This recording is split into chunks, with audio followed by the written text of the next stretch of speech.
Para, para poder entender las, las implicancias de esa teoría, ¿ya? Que, eh, que explica la verdad bastante bien con un par de pequeños detalles por allí, el origen de la vida, hay que primero entender qué se necesita para que ocurra la vida en términos del universo, ¿ya? Eh, Diferentes trabajos han llegado a un acuerdo más o menos general que los elementos básicos que se necesitan para, para que ocurra la vida son los que están nombrados allí, ¿ya? Se necesita en primer lugar gravedad, ¿ok? A veces uno no considera mucho el tema de la gravedad, pero, pero los seres vivos, si ustedes se ponen a pensar, son, son entidades que acumulan cosas, ¿ok? Eh, Nosotros tenemos en nuestro cuerpo una gran cantidad de materiales que en el ambiente tenderían a desparramarse por el tema de la entropía, ¿ok? Entonces, facilita el proceso si de por sí ya existe una fuerza que coloque cosas cerca para que puedan ser aprovechadas. Por ende, es muy poco probable de que la vida surja en el espacio, ¿ok? Porque en el espacio las cosas tienden a separarse, tienden a alejarse, causa de la entropía esencialmente. En cambio, en los planetas, de hecho los planetas en sí son aglomeraciones de masas que se van atrayendo y van aumentando la gravedad. Entonces, eso es importante para la generación de la vida. Algo que atraiga elementos, que atraiga moléculas, de modo de que puedan estar relativamente cerca para poder ser aprovechadas por una entidad viviente. Eh, Tenemos un planeta y nos da gravedad. Necesitamos una energía media. La energía que se requiere para, eh, eh, para los procesos de los seres vivos no puede ser ni muy alta ni muy baja.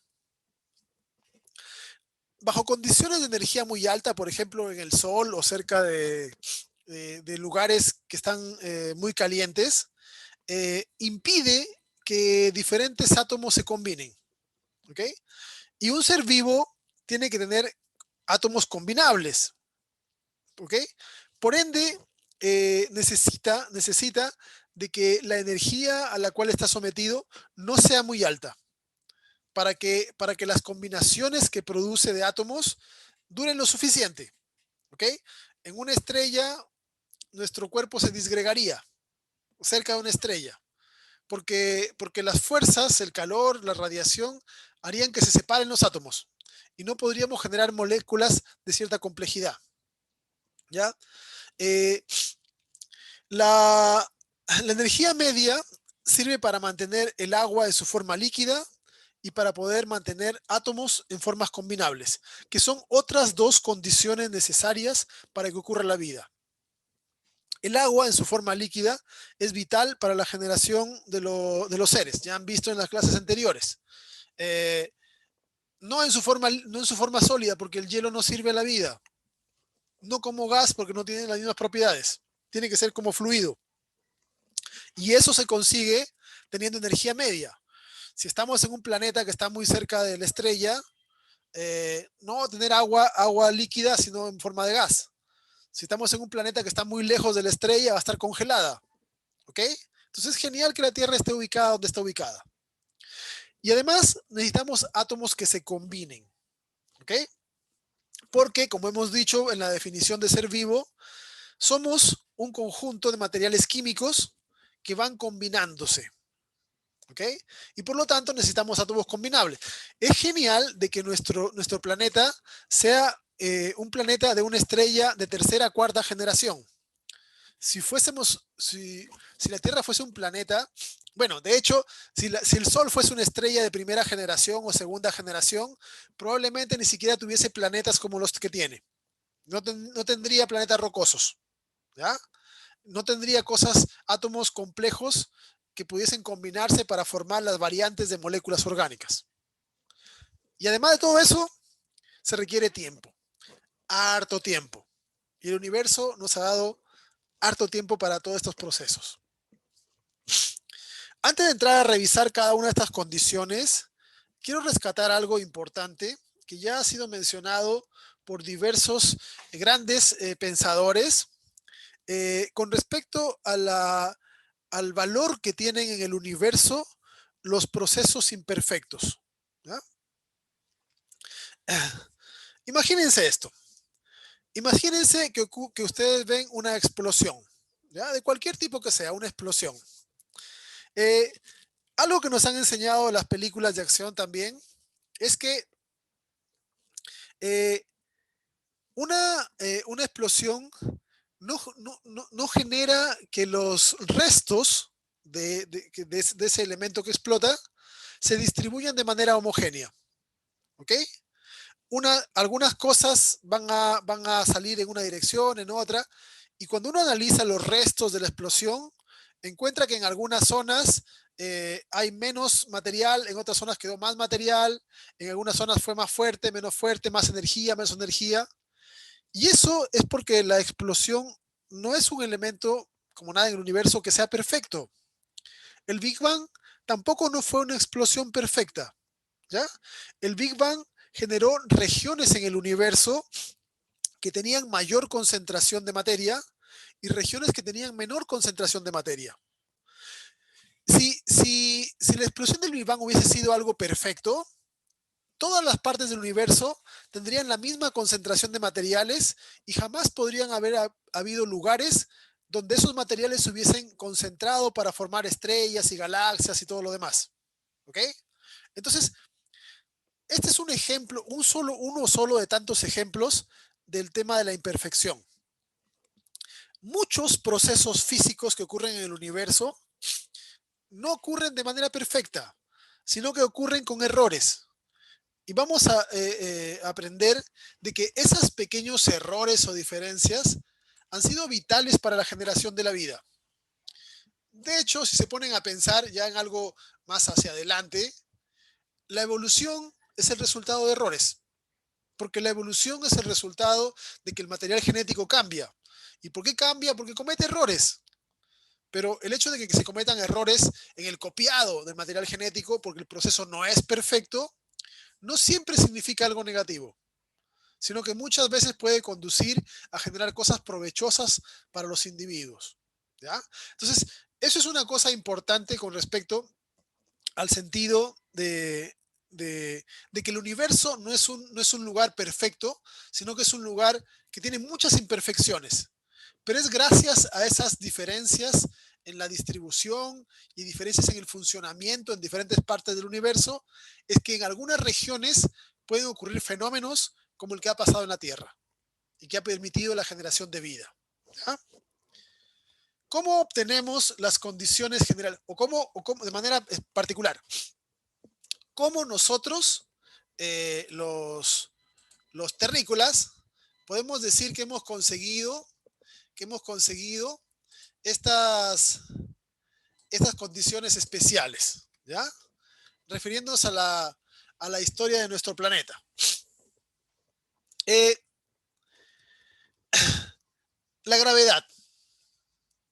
Nuestro planeta, si lo comparamos con los otros planetas del sistema solar, es un planeta pequeño, es un planeta rocoso, como varios otros, eh, no es gaseoso como los planetas grandes, y la gravedad que tenemos ha permitido la generación de seres de un tamaño relativamente grande. Hay árboles que tienen más de 100 metros, hay animales que han superado los 15, 20 metros, ¿ya?, de altura, eh, porque la gravedad no es tan alta. Eh, si la vida hubiese surgido, por ejemplo, en Saturno o en Júpiter, el organismo más alto alcanzaría menos de 15 centímetros. Y tal vez sea mucho lo que estoy hablando. Porque la gravedad, la presión que soportan hacia abajo es demasiado grande. ¿Ya? Nuestra Tierra tiene una gravedad que para la comparación de otros planetas es baja. pero es suficientemente grande como para mantener una masa de agua sin que se pierda, ¿ya? Para mantener una atmósfera sin que se pierda tan rápido. Marte, por ejemplo, aquí lo pueden ver, Marte, este que está acá, es como la mitad de la Tierra, y Marte tenía atmósfera, Marte tenía agua, pero como tiene menos gravedad, la ha perdido más rápido, ¿ya? Eh, entonces, eso representa una desventaja, ser muy grande o ser muy pequeño. Nuestra Tierra tiene un tamaño adecuado. Otra de las cosas que es genial de nuestro planeta, y que también se considera como una, como una condición especial, es nuestro satélite, ¿ya? Júpiter y Saturno tienen satélites más grandes que la Luna, pero si los comparamos con proporción al planeta, la Luna es el satélite más grande de los que hay en el sistema solar, comparado en proporción a su planeta. La Luna es un tercio de la Tierra más o menos, ¿ya? En cambio, la luna más grande de Júpiter es como la cienava parte del planeta, o incluso más pequeño todavía. Este hecho, que la luna sea relativamente grande comparada a la Tierra, ¿ya?, ha hecho de que se generen o tenga efectos importantes sobre la gravedad y el movimiento de las mareas, de las aguas, el flujo, etcétera, que vamos a ver que tiene importancia también.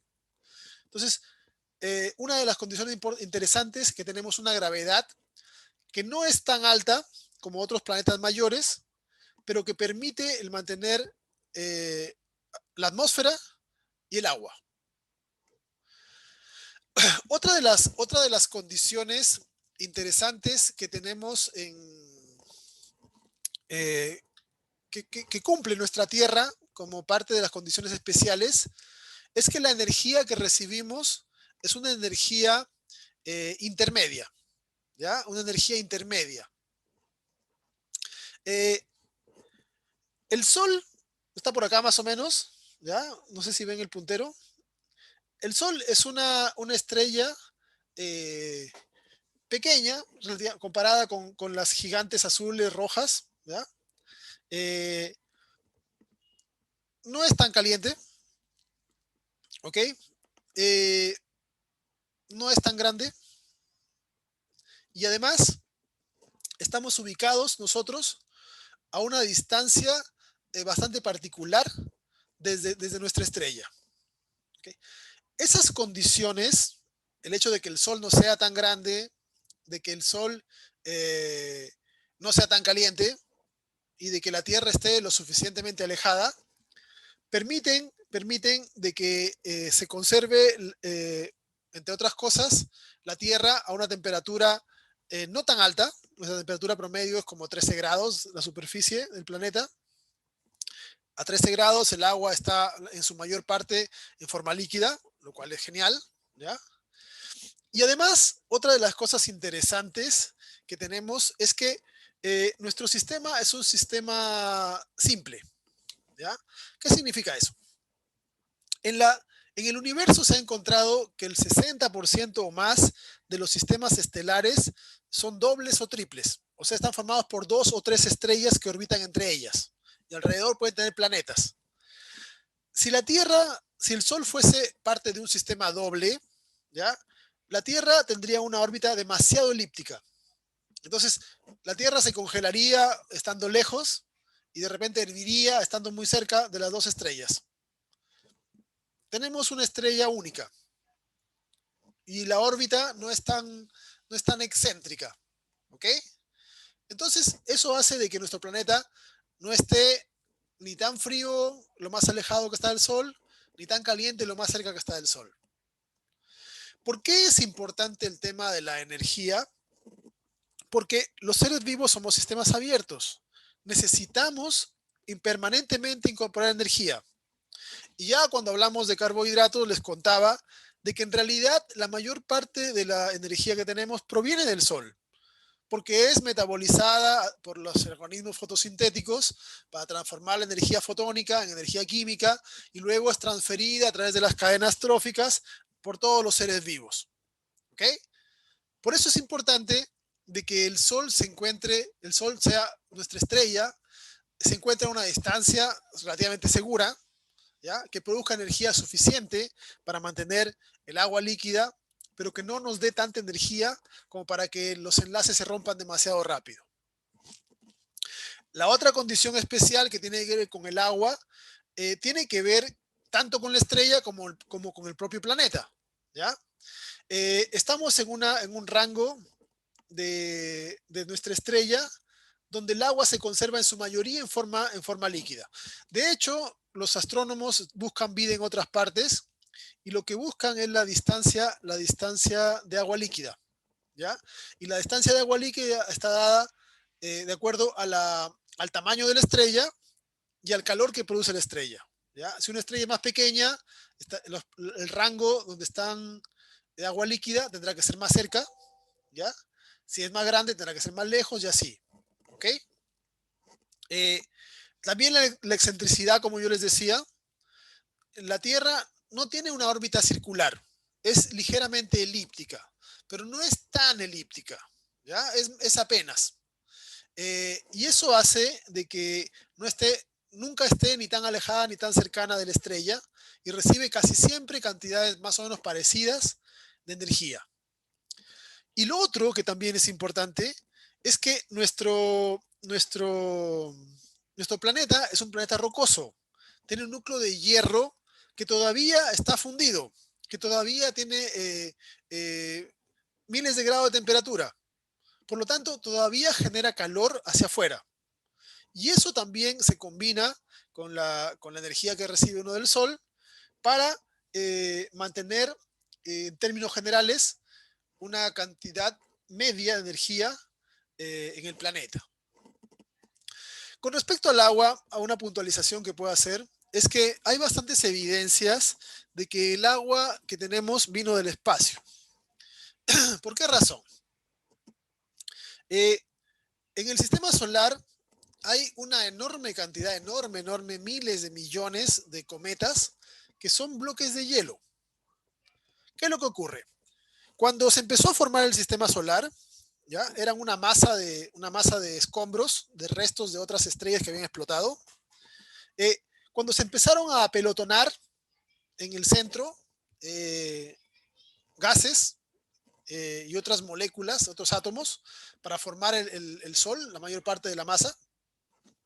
Cuando el Sol se prendió, y al prenderse me refiero que empezaron las reacciones atómicas, porque el Sol es una bomba atómica gigante. Cuando empezaron las reacciones atómicas, uno de los primeros eventos que se genera es la producción del viento solar. ¿Ya? Y el viento solar es una serie de radiaciones que salen del Sol hacia todas partes y que, como su nombre indica, es como un viento, algo que empuja cosas. Las cosas más ligeras son enviadas más lejos y las cosas más pesadas, como son más pesadas, no pueden ser empujadas tanto por el viento solar. Por esa razón es que los planetas interiores de nuestro sistema solar son rocosos: Mercurio, Venus, la Tierra, Marte. Y los planetas exteriores son gaseosos: Júpiter, Saturno, Neptuno, Urano. ¿Ya? Porque, porque cuando se empezó a realizar las fusiones nucleares en nuestro Sol, el viento solar empujó elementos ligeros hacia afuera. ¿Ok? Y luego se fueron juntando. Y así dieron lugar a los diferentes planetas. El nuestro es rocoso, quedó con el núcleo de fierro. Dentro de las cosas que el viento solar empujó está el agua. ¿Ok? Está el agua. Entonces, los planetas interiores tenían poca agua porque el agua había sido empujada hacia el exterior por el viento solar. Pero, ¿qué ocurre lejos del Sol? Lejos del Sol está frío y el agua se congela. Entonces, en las zonas cercanas a Plutón, en esa zona de la órbita de Plutón, hay una miriada, ¿qué miriada? Son billones de cometas que son iceberg, son bloques gigantes de hielo que se congeló el agua que fue expulsada cuando se empezó a formar el sistema solar. Más lejos todavía, mucho más lejos de Plutón, está lo que se conoce como la nube de Oort.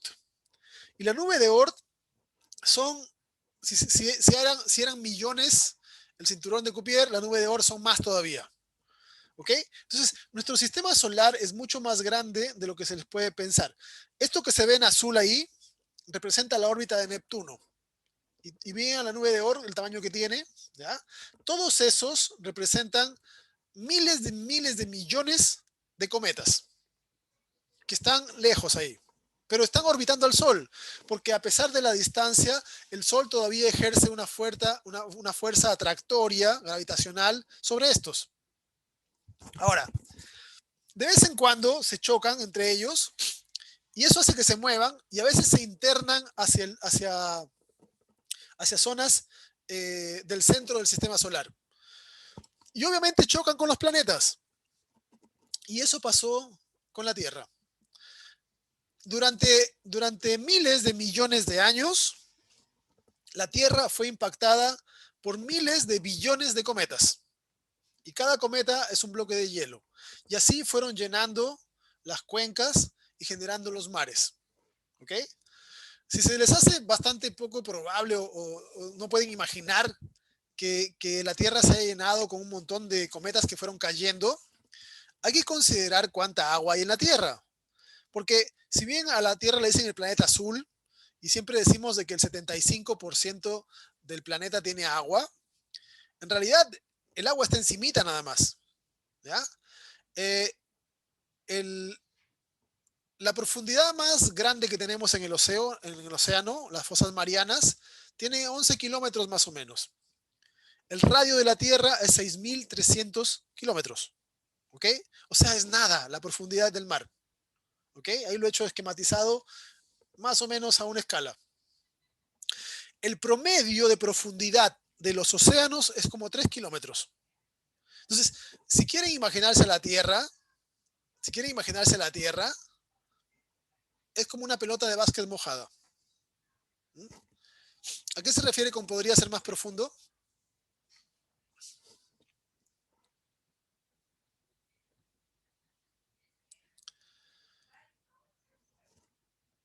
Eh, Se han registrado casi todos los océanos en busca de zonas de profundidad y hasta ahora la zona de mayor profundidad es la fosa de las Marianas.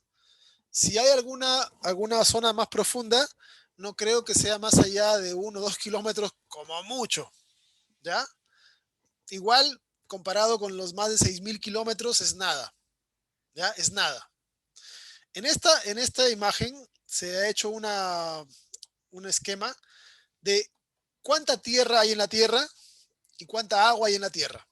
¿Ven? Y la cantidad de agua que hay en la Tierra es nada. Es apenas una pequeña película sobre la Tierra.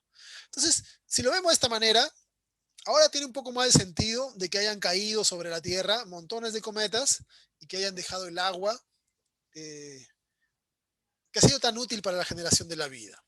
¿Ya? La otra condición especial es tener átomos combinables. Y aquí ha sido importante que no haya habido oxígeno al inicio de la Tierra. ¿Ya? Como el oxígeno también es un gas ligero, también ha sido impulsado lejos y al principio la Tierra tenía agua, pero no oxígeno, o poco oxígeno por lo menos. ¿Ok? Y eso ha sido importante porque, como les decía hace un rato, el oxígeno es una molécula que genera rotura de enlaces. La oxidación genera que una molécula grande se fragmente en moléculas pequeñas. Entonces, sin oxígeno, con una atmósfera reductora, se tiene una tendencia a, a formar enlaces. ¿Ok? También en este esquema se hacen importante lo que es la tectónica de placas y lo que se conoce como el ciclo de carbono-silicio. Si la Tierra no hubiese sido un planeta volcánico, no habría vida. ¿Ya? No habría vida. Porque durante los primeros, o sea, eh, cuando se forman seres, cuando se forman estructuras carbonadas, por el peso tienden a depositarse en el fondo de los océanos, ¿ya? Eh, y el carbón no es un elemento que sea muy abundante tampoco que digamos. Entonces, ¿qué es lo que ocurre? Conforme los seres fueron aprovechando el carbono como átomo importante para la formación de sus moléculas, Los seres que morían iban a acabar en el fondo de los océanos, ¿ya? Pero el fondo del océano no se mantiene estable, sino que existen las placas de subducción, ¿ok? Entonces, el fondo del océano se mueve y hay placas que se sumergen, ¿ok? Y otras placas que se colocan encima, y esas placas que se sumergen después pueden ser capaces de salir de nuevo hacia la superficie cuando hay explosiones volcánicas. Entonces, de esta manera, lo que se conoce como el ciclo del CO2, del CO2 silicio, carbono silicio, hace de que el carbono que se deposita en el fondo del océano otra vez salga a la superficie cuando hay explosiones volcánicas. Y ahí se dispone de nuevo carbono para generar nuevas moléculas orgánicas. ¿Ya? El ciclo de carbono silicio dura medio millón de años más o menos. ¿Okay? Entonces, son ciclos largos, pero son importantes. Si la Tierra no fuese volcánica, todo el carbono que existe en la Tierra estaría en el fondo del océano, ¿ya? Y no estaría disponible para poder fabricar moléculas en los seres vivos. Ahora, las moléculas, las moléculas, las moléculas que se necesitan para formar un ser vivo ya las conocemos. Hay 4 tipos de moléculas que son necesarias para que un ser vivo mantenga las propiedades que lo hacen ser vivo. Moléculas autorreplicantes. ¿Cuáles son las que tienen el rol autorreplicante? ADN, El ADN. Las catalíticas, Las proteínas, proteínas, energéticas, los carbohidratos, carbohidratos y el ATP, nucleótidos que tienen carbohidratos, ¿ya? Y las anfipáticas, que son las barreras, serán los lípidos. Esas moléculas necesita una célula actualmente. Pero hay una cosa genial. Hay una molécula, que es el RNA, que tiene 3 de las 4 propiedades. El RNA es autorreplicante. El RNA es catalítico. También es energético. Por lo tanto, si pensamos en una protocélula, tal vez no necesitaba tanta molécula diferente. Tal vez con un RNA envuelto en una membrana ya tenía alguna capacidad básica de vida.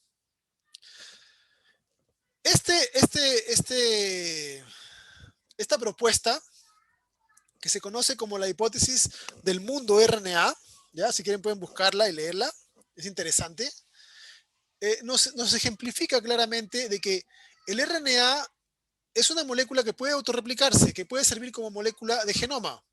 De hecho, muchos virus, como el que nos tiene ahora encerrados, es de RNA. ¿Ok? Solo que el DNA es mejor que el RNA. El DNA tiene mejores propiedades para hacer genoma que el RNA. El RNA, hay RNAs que son catalíticos, que realizan funciones parecidas a las de las enzimas. Las proteínas son mejores. Entonces, pero eso no importa. En el origen de la vida pudo haber ocurrido lo siguiente. Una molécula de RNA que tenía propiedades autorreplicantes, catalíticas y energéticas, estaba contenida en un lípido. Y esta cumplía todos los roles. Y conforme fue evolucionando, fue mejorando, los roles que cumplía el RNA fueron siendo tomados por moléculas más eficientes. Eso también es evolución. ¿Ok? Al que quiera leerlo, esta hipótesis nos muestra cómo esta molécula pudo haber sido importante en el origen de la vida. Y también van a leer, si leen esta teoría, cómo en este proceso, probablemente ya el proceso evolutivo tuvo lugar antes de que las células se organizasen como células. Porque un RNA con capacidades catalíticas, por sobre un RNA que no tenía esas capacidades, ya podía copiarse más veces, incluso afuera de una membrana. Incluso en ese mar primigenio que se imaginaron Oparín y Aldane. Ahora, todo esto no funcionaría si no disponemos del tiempo suficiente. ¿Ya? Si no disponemos del tiempo suficiente. Y por suerte, han pasado 4.500 millones de años desde que la Tierra se formó. Y eso ha sido un tiempo exageradamente grande como para poder conseguir cosas. Para que puedan entender la importancia del tiempo o lo que se podría lograr en el tiempo, Stanley Miller, un norteamericano, se le ocurrió hacer un remedo de la Tierra primitiva para ver si Oparín podía tener razón o no. ¿Ya? Eh, esa fotografía que está ahí es lo que utilizó. Ahí están los ensayos que tiene. ¿Ven? Un par de bombas de vacío, calor, etc. La Tierra primitiva, hemos dicho que era una atmósfera reductora, colocó los gases que había en la Tierra primitiva. Nitrógeno, amonio, metano, dióxido de carbono, vapor de agua. ¿Ya? Aplicó a esta atmósfera, aparte del agua que había, aplicó dos elementos energéticos: calor y descargas eléctricas, intermitentes. Cada tanto una descarga eléctrica. ¿Ya? Esto estaba como a 90 grados más o menos, pero en un circuito cerrado. Lo dejó ahí 7 días. 7 días, nada más. ¿Ok? Y en 7 días fue a ver qué había pasado acá y encontró moléculas orgánicas. ¿Ok? Encontró aminoácidos, que son la base de las proteínas, azúcares, de los polisacáridos, la base nitrogenada de nucleótidos y ácidos nucleicos y ácidos grasos. De componentes inorgánicos pasó a componentes orgánicos. Y eso lo hizo con un remedio ni siquiera completo. ¿Ok? Ni siquiera completo. En un remedio que tenía apenas dos formas de energía, calor y electricidad, ¿ya? No tenía otra forma de energía que había en la Tierra primitiva, no tenía tampoco iones metálicos que había en la Tierra primitiva, no tenían un montón de otros componentes que se han ido descubriendo después que existían en la Tierra primitiva. Y aparte de eso, fue una miserable semana de reacción, en un poquito. La Tierra se pasó más de 500 millones de años, todos los océanos de la Tierra, bajo estas condiciones. Imagínense todos los océanos de la Tierra hirviendo, soportando descargas eléctricas, soportando radiación y generando una enorme cantidad de compuestos. Entonces, bajo esas condiciones, tenemos de que elementos que eran combinaciones de otros átomos con hidrógeno, porque eran carbonos con hidrógeno, oxígeno con hidrógeno, empezaron a combinar el carbono con otras cosas. Y eso dio origen a las famosas moléculas orgánicas. ¿Ya?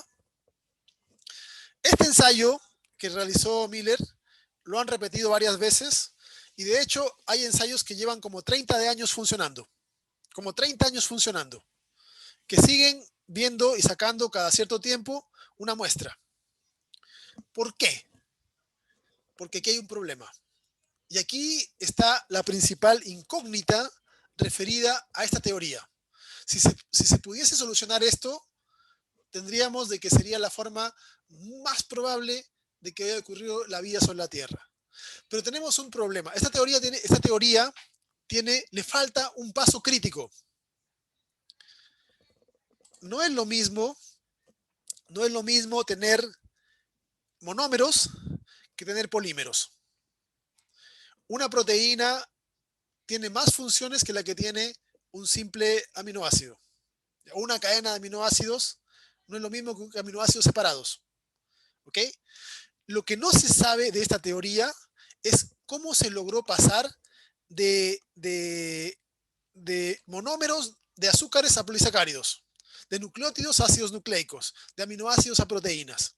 ¿Cómo se formaron esos enlaces covalentes fuertes para formar moléculas poliméricas? Esa es la principal incógnita que tiene esta teoría. ¿Ya? Hay mucha gente trabajando y es algo fascinante poder descubrir cómo podría haberse logrado. ¿Ya? No ha sido sencillo, lleva más de 50 años trabajando en esto, ¿ya? pero tal vez en el futuro nos puedan sorprender con el descubrimiento de cómo se pudo haber logrado y la teoría estaría completa. Ahora, el resto de pasos se conocen bastante bien, no exactos, pero bastante bien. Por ejemplo, habiéndose formado, imagínense que los mares primitivos en esos 500 millones de años, lograron producir moléculas. Los mares eran, tal como lo imaginó Oparín, una sopa, un caldo de cultivo. Estaban llenos de moléculas orgánicas, ¿ok? Llenos de moléculas orgánicas, plagados de azúcares, de aminoácidos, de nucleótidos, etcétera. Y en ese contexto se hacen importantes los lípidos y las mareas, ¿ok?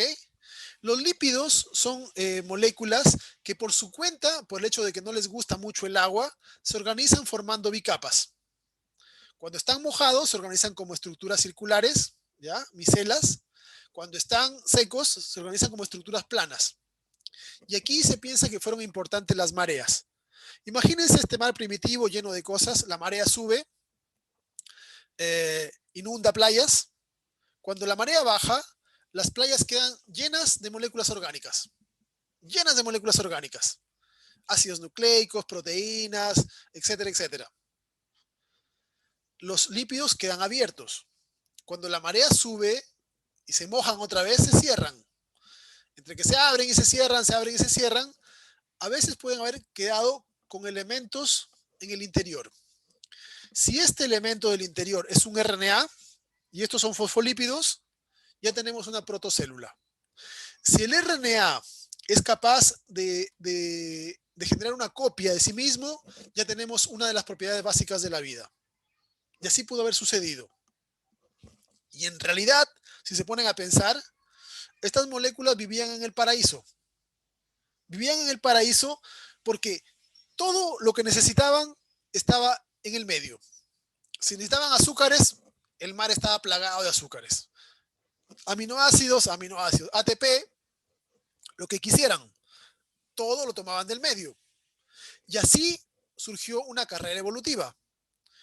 Los RNAs que eran más eficientes empezaron a generar más copias. Algunos aprendieron a fabricar DNA y los seres que tenían DNA eran más eficientes que los de RNA y así fue generándose cambios metabólicos. Pero vivían en el paraíso porque tenían todo en el medio, todo en el agua que los rodeaba. Pero como nada es para siempre y el tiempo es muy extenso, después de varios millones de años se van acabando las moléculas orgánicas. ¿Ok? Se van acabando. Entonces, dentro de las moléculas orgánicas, las que son más difíciles de fabricar son las moléculas de energía, el ATP. En el medio ambiente me refiero. Por lo tanto, lo primero que se fue acabando fue el ATP. Y aquí es donde surge una de las primeras rutas metabólicas que es universal, la glicólisis. La glicólisis es la capacidad de poder tomar un azúcar y degradarlo para generar ATP.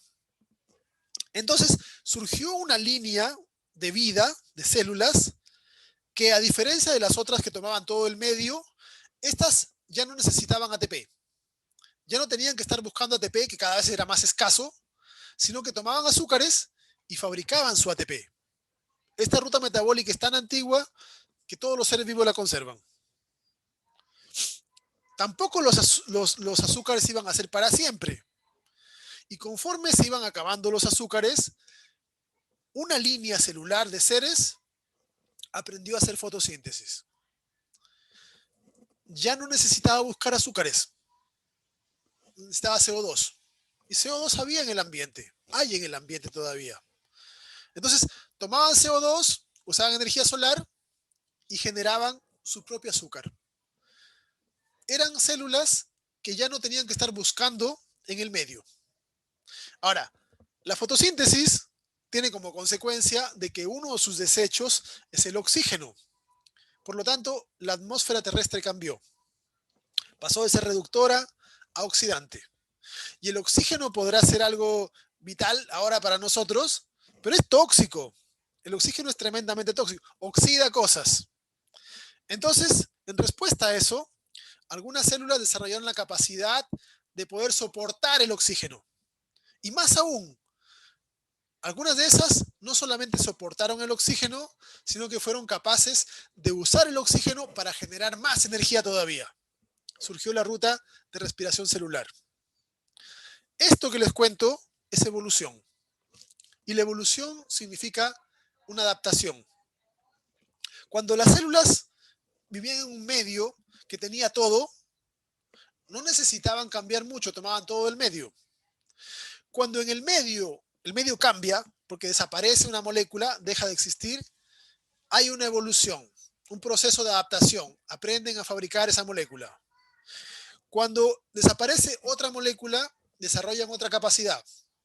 Cuando aparece una toxina, desarrollan la capacidad de sobrevivir a esa toxina y la usan en beneficio. Eso es evolución. Eso es cómo las células van adaptándose conforme la Tierra va cambiando. ¿Ya?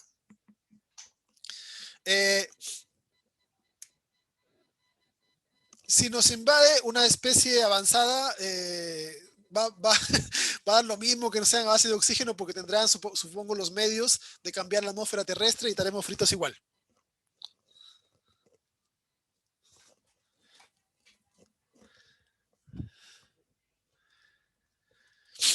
No solamente podría ser nuestra arma, una arma de oxígeno contra esta especie alienígena. Habría que desarrollar cómo se genera. No solamente las células evolucionaron bioquímicamente, metabólicamente, también sus estructuras y tamaño. Al principio todas eran pequeñas, una sola membrana, y fueron cambiando. Algunas se hicieron más grandes. Ser más grande tiene una ventaja. Puedes aprovechar tu tamaño para depredar a otras, ¿ya? Pero también ser más grande implica que el flujo de moléculas en el interior no es tan eficiente. Por lo tanto, empiezan a generarse compartimentos para hacer más fácil ese flujo. Empiezan a aparecer mecanismos para movilizarse más rápido. Empiezan a aparecer mecanismos para proteger material genético. ¿Ya? Empiezan a haber combinaciones de células. Una célula pequeña que se queda viviendo dentro de otra más grande, como simbiosis. Los peroxisomas, las mitocondrias, los cloroplastos son endosimbiontes. ¿Ya? Antes eran seres vivos independientes, ahora viven dentro de otras células. Eso también es evolución. Y la evolución sigue. En el número, los individuos al principio eran todos unicelulares. Aprendieron evolutivamente, el ambiente les enseñó de que agrupados podían tener ventajas. El grupo te da protección, el grupo te da alimento en caso de que te falte, cuando tú te sobra lo compartes. Puedes generar algunos de estos cambios y especializarte. De modo de que las células que están más afuera sirven de protección, unas más internas pueden intercambiar cosas, y así empezamos a tener individuos que ya no son una sola célula, sino que son un grupo de células con funciones diferentes. Unas se encargan de mover a todo el grupo, otras de alimentar y distribuir el alimento, otras empiezan a especializarse en elementos de sensar el ambiente, captar peligros, captar comida, etcétera. Y poco a poco tenemos individuos que tienen más de 200 tipos de tejidos diferentes, cada uno con funciones especializadas, pero ninguna de las células vive por su cuenta. También es evolución. Evolución en las formas, evolución en los tamaños, evolución en el comportamiento. ¿Okay? En el comportamiento. Los seres han evolucionado de modo de que han desarrollado y han ido cambiando sus actividades, sus estrategias, en base a las relaciones no solamente con seres de su propia especie, sino en las interacciones con seres con otras especies. Y allí también tenemos el tema de la evolución de los ecosistemas, ¿okay? Que a fin de cuentas vienen a ser estructuras que compuestas por múltiples especies que se correlacionan e interaccionan entre sí. y que cambios en el ambiente que afecten a uno repercuten en todos los demás. También es evolución el tema de la organización general, ¿ya? De esta manera, desde, desde, desde que un ácido nucleico, que probablemente puede haber sido RNA o puede haber sido otro parecido, eh, por azar tuvo la capacidad de copiarse, la evolución nos dio la forma. Y de ahí no nos hemos detenido. Bien, hasta aquí la clase de hoy.